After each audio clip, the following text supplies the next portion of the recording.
اس کے علاوہ یہ کہ علی گڑھ کالج کے تدریسی عملہ کے کردار اور علمی فضا کی وجہ سے طلبہ تعصبات سے پاک ہو کر روشن خیال ہو گئے۔ تعصب ہوتا ہے جی بلا وجہ کسی کی مخالفت کرنا۔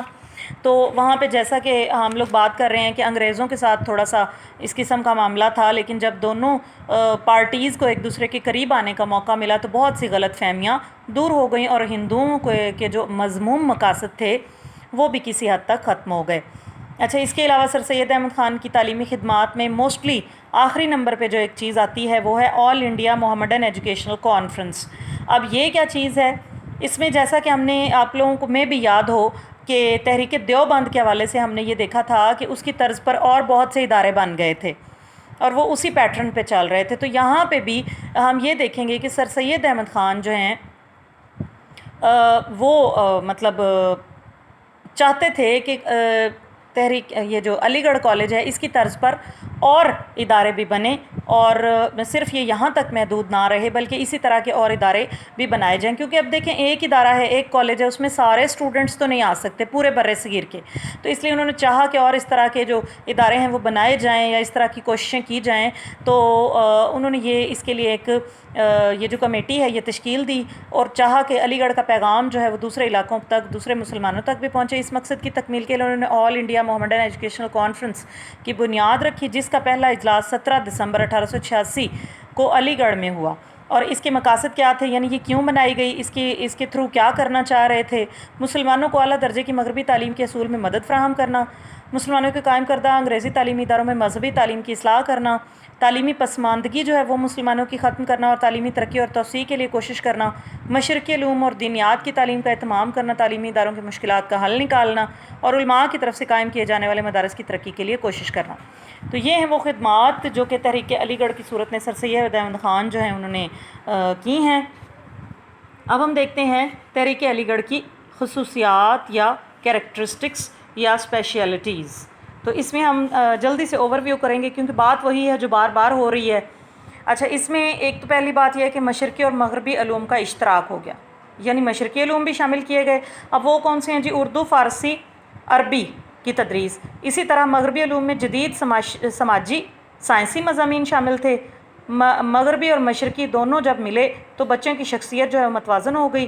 اسی طرح قدیم اور جدید کے اشتراک سے بھی طلبہ جو ہیں وہ اپنے ماضی سے بھی جڑے رہے اور عصری تقاضے یعنی جدید دور کے جو تقاضے ہیں ان کے ساتھ بھی وہ ہم آہنگ ہو گئے۔ اس کے علاوہ یہ کہ جیسا ابھی ہم نے پڑھا کہ یہ ایک اقامتی درسگاہ تھی، یعنی کہ یہاں پہ بچے قیام کرتے تھے، مختلف جگہوں پہ آنے والے طالب علم ایک ہی جگہ پہ رہتے تھے، اور یہ ایک حقیقت ہے۔ اگر کبھی آپ لوگوں کو اتفاق ہو ہاسٹلز میں رہنے کا ہائر اسٹڈیز کے لیے تو واقعہ ہی ہاسٹلز میں انسان کی بہت لرننگ ہوتی ہے۔ وہاں پہ پڑھائی والی لرننگ تو میں بھی اتنی نہیں ہوتی کیونکہ وہ آپ کے تعلیمی ادارے میں ہو جاتی ہے، لیکن آپ کی جو اپنی کیریکٹر بلڈنگ ہے، معاشرتی آداب ہیں، تربیت ہے، وہ بہت زیادہ آپ کی ہاسٹل میں رہتے ہوئے ہوتی ہے اور انسان بن جاتا ہے، کچھ زندگی کے بارے میں جان جاتا ہے۔ اسی طرح ہاسٹل میں نماز، روزہ اور دوسرے اسلامی شعائر کی پابندی کی جاتی۔ ہاسٹل کے اخراجات بہت کم تھے، مستحق طلبہ جو ہیں ان کو مالی امداد دی جاتی تھی۔ اچھا، اس کے علاوہ مذہبی تعلیم کے حوالے سے اگر ہم دیکھیں تو سر سید احمد خان نے مغربی علوم کے ساتھ ساتھ دینی تعلیم کو بھی اپنے ساتھ رکھا، اور انہوں نے یہی کہا کہ ہم اس چیز کے بغیر کامیاب ہی نہیں ہو سکتے کہ اگر ہم ویسٹرن کلچر کے تعلیم کے ساتھ ساتھ اپنے مذہبی تعلیم کو بھی ساتھ لے کر نہ چلیں۔ تو تدریسی عملے کی اگر بات کی جائے تو انگریز اساتذہ بھی تھے، مسلمان اساتذہ بھی تھے، اور انہوں نے قانون یہ بنایا ہوا تھا کہ کالج کا پرنسپل، 2 پروفیسرز اور ہائی اسکول کا ہیڈ ماسٹر انگریز ہوتے تھے۔ یہ ایک تعلیمی اور سیاسی لحاظ سے اچھا فیصلہ تھا کیونکہ اس سے ہوتا کیا تھا کہ ہمارے طلبہ کو مغربی تہذیب و ثقافت کا جو ہے وہ اس کے جاننے کا موقع ملتا تھا۔ انگریز اساتذہ جو ہیں ان کے تقرر سے سیاسی فوائد حاصل ہوتے تھے، اور انگریزوں اور مسلمانوں کے درمیان مفاہمت یعنی صلح صفائی یا ایک دوسرے کے قریب آنا، اس کی فضا پیدا ہوتی ہے، اور کالج کے اخراجات کے لیے انگریزی حکومت سے مالی امداد ملنا بھی آسان ہو گئی یا شروع ہو گئی۔ انتظام کے حوالے سے اگر دیکھا جائے تو شروع میں ادارے کا انتظام جو ہے وہ کالج کمیٹی کے ہاتھ میں تھا، اور اس کے سیکرٹری سر سید احمد خان تھے۔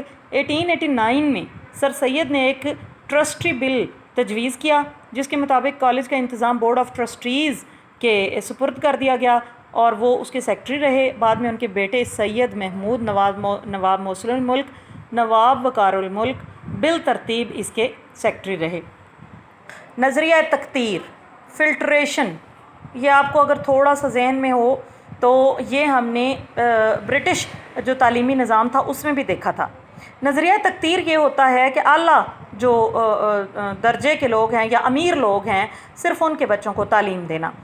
اب سر سید یہ کہتے تھے کہ اگر ہم قوم سے جہالت کو دور کرنا چاہتے ہیں تو یہ بہترین طریقہ ہے کہ اوپر کے جو طبقے ہیں ان کو تعلیم دی جائے۔ اس کے پیچھے ان کی کیا لاجک تھی کہ غریب افراد جو ہیں وہ تعلیم حاصل کریں گے بھی اگر تو وہ پرائمری کر لیں گے، مڈل کر لیں گے، میٹرک کر لیں گے، اس کے بعد آخر کہیں نہ کہیں جا کے ان کے بچے تعلیم کو چھوڑ دیں گے، وہ ہائر اسٹڈیز تک پہنچ نہیں سکیں گے۔ لیکن جو امیر طبقہ ہے ان کے لیے کیونکہ پیسے کا مسئلہ تو ہے نہیں، تو وہ اپنے بچوں کو ہائر اسٹڈیز تک بھی لے جائیں گے، اور وہاں سے کیا ہوگا کہ تمام جو ہائر جو سیٹیں ہیں یا عہدے ہیں وہ ان کو مل جائیں گے، تو ہمارے جو لوگ ہیں وہ بڑی سیٹوں پر، بڑے عہدوں پر پہنچ جائیں گے۔ اس کے لیے انہوں نے کیا کیا کہ تعلیم عامہ کی روایت کی نفی کی، امیر طبقہ کے بچوں کی تعلیم کا بندوبست کیا گیا، ان سے بھاری فیسیں لی جاتی تھیں، اور اس ادارے میں صرف امیر والدین کے بچے جو ہیں وہ تعلیم حاصل کر سکتے تھے۔ اچھا، اس کے بعد آ جاتی ہیں سہولیات، یعنی تحریک علی گڑھ کے جو طلبہ تھے ان کے لیے کون کون سی سہولیات کا انتظام کیا ہوا تھا۔ تو فرسٹ آف آل ان کی صحت کو مد نظر رکھتے ہوئے اسسٹنٹ سرجن اور طبیب کا تقرر کیا گیا۔ اس کے علاوہ کالج میں بک ڈپو تھا جس سے بکس وغیرہ جو ہیں وہ بچوں کو دی جاتی تھیں۔ ذہین طلبہ کو انعامات، میڈل، وظائف وغیرہ دیے جاتے۔ غریب طلبہ کی مالی معاونت کے لیے قرض حسنہ کا انتظام کیا گیا، یعنی ان کو قرض وغیرہ دیا جاتا کہ اگر ہو سکے تو آپ واپس کر دیں، نہیں تو وہ ایک خدا واسطے کے زمرے میں آ جائے گا۔ اعلیٰ صلاحیتوں کے حامل طلبہ کے لیے سر آغا خان اسکالرشپ کے نام سے بیرون ملک تعلیم حاصل کرنے کے لیے وظیفے کا انتظام کیا گیا۔ تو یہ ایک بہت بڑی سہولت تھی جو بچے کو باہر کے ملک بھیجنے کے حوالے سے اگر ایک ایفرٹ کی گئی ہے تو یہ بہت بڑی سہولت ہے۔ اس کے علاوہ سماجی سرگرمیاں یعنی کہ کو کریکولر ایکٹیویٹیز کے حوالے سے بھی انہوں نے انتظام کیا ہوا تھا تاکہ بچے کی شخصیت کی جامع نشوونما ہو سکے۔ اس میں کیا ہے جی، رائڈنگ کلب ہے، سوئمنگ پول ہے، کرکٹ کلب اور مختلف ادبی و علمی انجمنوں کے قیام نے طلبہ کی شخصیت پر مثبت اثرات مرتب کیے۔ ان میں قائدانہ صلاحیتیں پیدا ہو گئیں۔ اسٹوڈنٹ یونین اور اولڈ بوائز ایسوسی ایشن کا قیام عمل میں لایا گیا۔ اس سے کیا ہوا کہ برصغیر کی سیاست کو ایک نیا رخ ملا اور مسلمانوں کو ایک پلیٹ فارم پہ اکٹھا کیا گیا، اور اسی سے ہی آگے پھر ہوتے ہوتے جو ہے وہ مسلم لیگ اور یہ سارا سلسلہ جو ہے وہ چلتا ہے، اور قیام پاکستان تک تمام جو کوششیں ہیں وہ ہمیں نظر آتی ہیں۔ نصاب کے حوالے سے اگر بات کی جائے تو اس پہ پہلے بھی ہم بات کر چکے ہیں کہ جدید تقاضوں کے مطابق تھا، مشرقی مغربی دینی علوم سب کو ملا کر ایک اچھا منفرد نصاب بنایا گیا تھا، جس میں طلبہ کی روحانی، مادی ہوتی ہیں، دنیاوی ہر طرح کی ضروریات کا خیال رکھا گیا۔ اس میں انگریزی زبان و ادب، مشرقی زبانیں، ترقی یافتہ زبانیں، یہ سبھی چیزیں اس میں شامل تھیں۔ سائنسی علوم، دینی علوم، تاریخ، فلسفہ، سماجی علوم، جغرافیہ اور جسمانی تعلیم، یہ سارے سبجیکٹس جو ہیں وہ اس میں پڑھائے جاتے تھے۔ ذریعہ تدریس یعنی میڈیم آف انسٹرکشن کے حوالے سے اگر بات کی جائے تو سر سید یہ سمجھتے تھے کہ مادری زبان کو ذریعہ تدریس بنائے بغیر علم میں مہارت حاصل نہیں کی جا سکتی۔ تو آپ کے زمانے میں اردو زبان میں اتنی وسعت نہیں تھی، وہ سائنسی مضامین کی تدریس کا ذریعہ نہیں بن سکتی تھی، اس وجہ سے کالج میں وقتی طور پر انگریزی کو بطور ذریعہ تدریس اختیار کیا گیا۔ یہ تو ہیں اس کی خصوصیات۔ اب ہم آ جاتے ہیں تحریک علی گڑھ کے اثرات یا اس کی اہمیت کی طرف۔ تو اس کی مطلب کیا اثرات نمودار ہوئے، کیا سامنے آئیں باتیں تحریک علی گڑھ کے بعد۔ اس میں سب سے پہلا اثر جو ہوا وہ تو یہ تھا کہ فروغ مغربی علوم، یعنی مغربی علوم کی ڈیولپمنٹ یا پروموشن ہوئی، اور کیونکہ سر سید احمد خان کو پتہ تھا کہ جب تک ہمارے لوگ مغربی علوم حاصل نہیں کریں گے ان کی پسماندگی یعنی بیکورڈنیس جو ہے وہ ختم نہیں ہوگی۔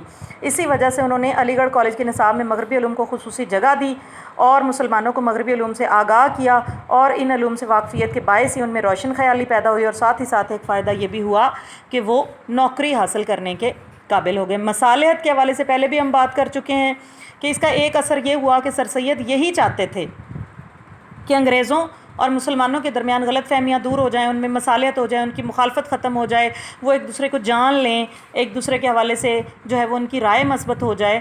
تو یہی ساری چیزیں جو ہیں انہوں نے مطلب وہ کرنے میں کامیاب ہو گئے، کیونکہ دیکھیں نا یہاں پہ انہوں نے انگریز پرنسپل رکھا، اساتذہ مسلمان اور انگریز دونوں طرح کے تھے، تو وہ ایک دوسرے کے قریب آنے کا، ایک دوسرے کو ملنے جلنے کا موقع ملا، ایک دوسرے کو جاننے کا موقع ملا، غلط فہمیاں دور ہوئیں، اور واقعی ہی یہ ایک خوشگوار باہمی تعلقات کا ذریعہ بنا، اور ان میں مصالحت کی فضا جو ہے وہ پیدا ہو گئی۔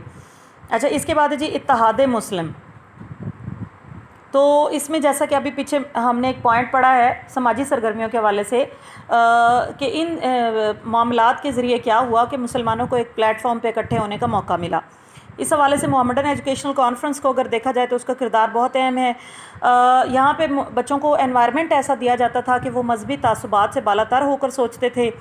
حقوق و فرائض کی جو اپنا ایک ہے حقوق کی حفاظت اور قومی خدمت کے جذبات ان میں پائے جاتے تھے.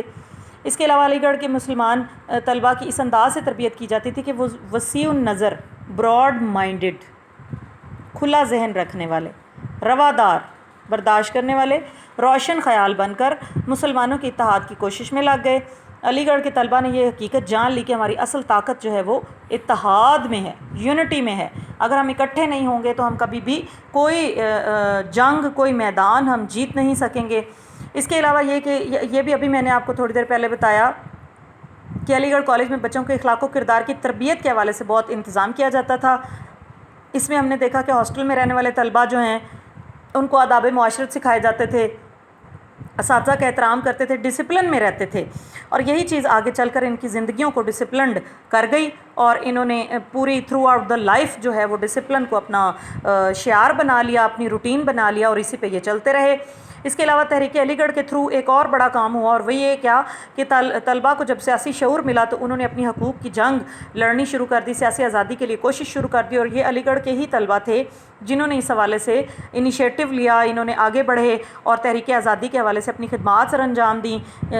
علی گڑھ سے فارغ ہونے والے جو طلباء ہیں ان میں مولانا محمد علی جوہر، مولانا شوکت علی جوہر، ظفر علی خان یہ افراد تھے جنہوں نے تحریک آزادی میں اپنی تمام تر توانائی لگا دی.